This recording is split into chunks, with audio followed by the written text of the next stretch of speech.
Le soir tombait sur la grande ville, illuminant les rues d'un éclat orangé qui se reflétait sur les vitrines et les trottoirs humides.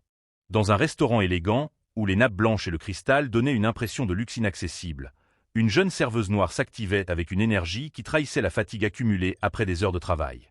Son nom était Amina, une femme courageuse qui, malgré ses longues journées et son salaire modeste, avait toujours gardé le sourire et la dignité, consciente que chaque effort la rapprochait de ses rêves. Ce soir-là, le restaurant recevait un invité exceptionnel, Monsieur Leclerc, un PDG millionnaire connu pour sa rigueur, mais aussi pour son tempérament difficile. Dès son arrivée, une tension palpable s'installa. Amina, habituée à gérer des clients exigeants, sentit immédiatement que cette soirée ne serait pas comme les autres. Monsieur Leclerc, agacé par un service qu'il jugeait trop lent, commença à critiquer ses collègues, sa voix résonnant comme un grondement dans la salle. Le stress monta en flèche lorsque, d'un geste brusque, il bouscula maladroitement Amina qui portait un plateau chargé de verre. Pris de panique, elle cria « S'il vous plaît, arrêtez de me frapper ».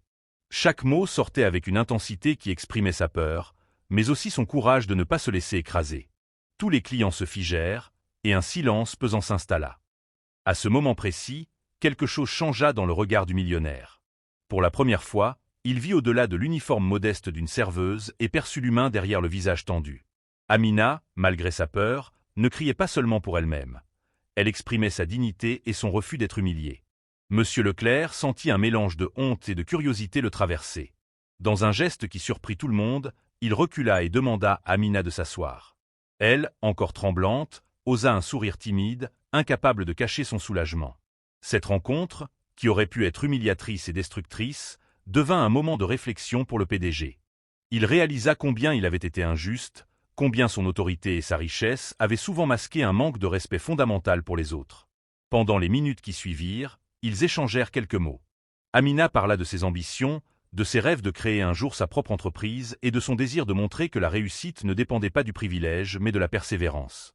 Le milliardaire écoutait, touché par la clarté et la force de ses mots.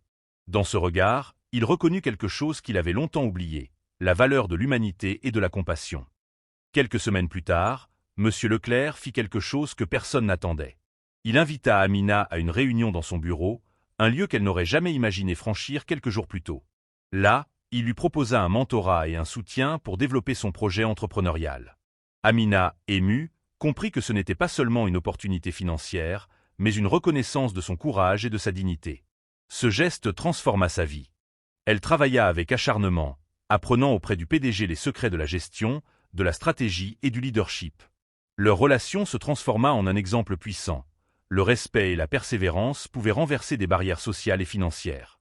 Amina réalisa que ses cris ce soir-là, loin d'être un signe de faiblesse, avaient été une déclaration de force et d'espoir, et que parfois, le courage de s'affirmer pouvait toucher même les cœurs les plus endurcis.